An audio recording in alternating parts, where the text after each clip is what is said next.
Okay, and now I'm going to slice a nice, not quite half, just about half of my onion. So I don't need that much onion. Take my little brown skin off. And I still more or less have a root end on the onion, not a total root end, but enough of one to hold my onion together when I go to chop it. It makes it much easier.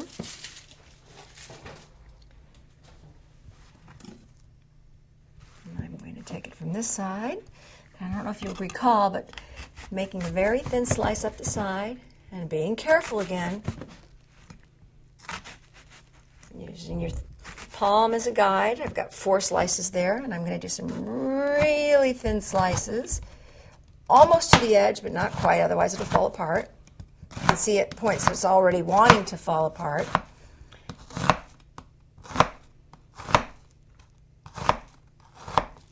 And I like to get in, let's take this little piece off because we don't need that there, but I like to get in really close and look at what I'm doing really close and see I've got a beautiful little tiny, what we would call a small dice. Actually, it's even smaller than a dice. It's a bâtonnet.